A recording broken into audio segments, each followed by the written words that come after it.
dorgommii ijibaachisaa addaatiin waan ajaa'ibaatiin dorgommiin obboloota lamaan jidduutti gaggeeffame obboleeyyan sabaan tokko kan amantaan isaanii garagaraa Alaksii amantaan isaa Musliima yoo ta'u Taaddasaa Fiixaa amantaan isaa Kiristiyaana.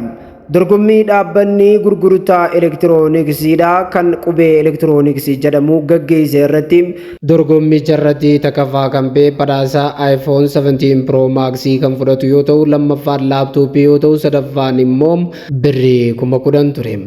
Dorgommichi dorgommii seenaa keessatti ijoollee Oromoo jidduu gaggeeffame hin beeknee fi dorgommii ijibaachisaa fi namoota baay'ee hirmaachisee sheeriin isaa baay'ee kan ta'ee fi laayikiin isaa 100,000 kan tarkaanfatee fi namoota baay'ee hirmaachisuudhaan dorgommii Alaksiin tokkoffaa bahuudhaan lammaffaan Taaddasaa ta'uudhaan sadaffaan Latiin goolabamee jira.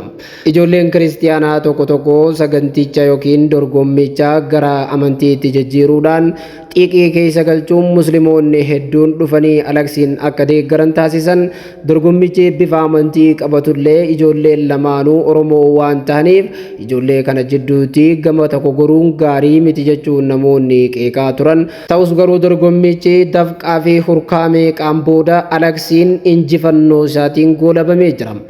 Alaksii erga injifatee booda dhaabbanni qubee elektirooniksii Taaddasaa Fiixaa nama jedhamu mucaa Oromoo kanam tattaaffii fi laffaatii inni godheef jecha iPhone 17 Pro Max akkuma Alaksiif kennamu isaafis akka kennamuu fi inni sadaffaa laaptooppii akka fudhatu murteessee ture. Ta'us garuu Alaksii deeggartootaa fi namoota naaf jecha laffaan mooraalii cabsuudha waan ta'eef namni takkaffaa ba'ee badhaasa nama lammaffaa ba'ee wajjin walqixa fudhatee seenaa keessa dhageenye hin beeknu waan ta'eef kun sirreeffamuu qaba jechuun dhaabbanni qubee elektirooniksii sirreeffama taasisee jira. Badhaasicha fudhachuudhaaf qophaa'anii jiru.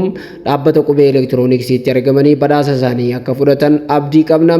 Dorgommiin piroomooshinaa yookiin sagantaan beeksifannaadha kun seenaa keessa kan dalagamee hin beeknedha jedhu namoonni baay'een.